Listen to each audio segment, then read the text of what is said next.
The Lord be with you. A reading from the Holy Gospel according to Matthew. When Jesus came to the territory of the Gadarenes, 2 demoniacs who were coming from the tombs met him. They were so savage that no one could travel by that road. They cried out, "What have you to do with us, Son of God? Have you come here to torment us before the appointed time?" Some distance away, a herd of many swine was feeding. The demons pleaded with him, "If you drive us out, send us into the herd of swine." And he said to them, "Go then." They came out and entered the swine, and the whole herd rushed down the steep bank into the sea, where they drowned. The swineherds ran away, and when they came to the town, they reported everything, including what had happened to the demoniacs.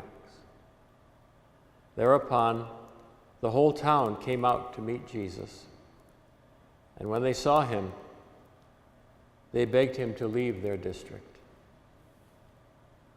The Gospel of the Lord.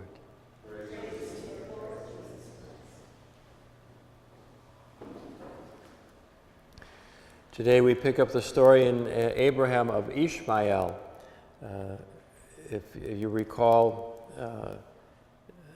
Abraham had a child, Ishmael, from a slave woman, Hagar.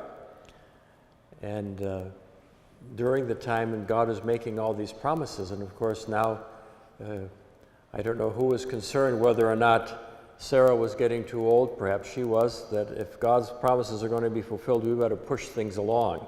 So in a sense, they were not patient enough to wait for God to fulfill his promises. So Ishmael is the result. And of course, God does fulfill his promises, and now there's Isaac.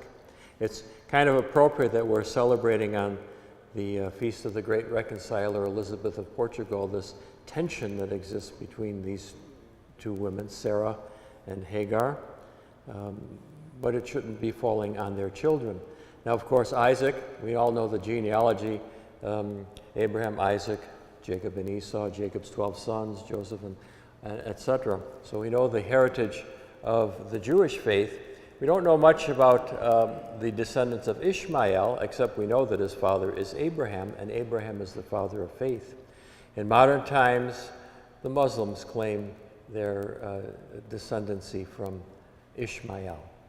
So we have the Abrahamic traditions, the Abrahamic faith. And if there's going to be at least efforts in reconciling on this feast of St. Elizabeth, that we turn to the Abrahamic traditions and recognize that God's promises are fulfilled in various ways. That the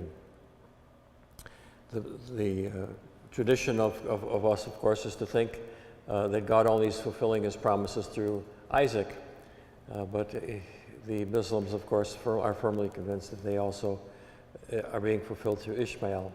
The promise is made to Abraham, and so we'll pray that God will reconcile his promise and make the world a more peaceful place as we respect the faith that comes to us from Abraham.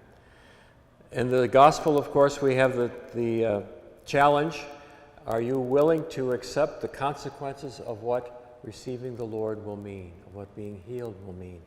Very often we see people who are in any kinds of therapy programs, the demands of the program is put to them and what they must do to stay drug-free or alcohol-free, and all of a sudden they reject it all and they go back.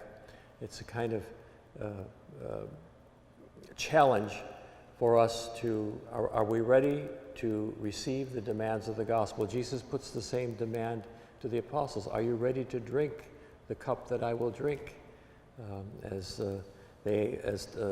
James and John wish to be seated at Jesus' right hand. Are you ready? Are you ready to receive the Lord? Some are, some are not. Pray that you are. Pray that all of us are, that we can accept the demands of the gospel in a way that will make us true healers and true reconcilers in the model of Elizabeth of Portugal, whom we honor today, and pray that God will help our world become a more peaceful place.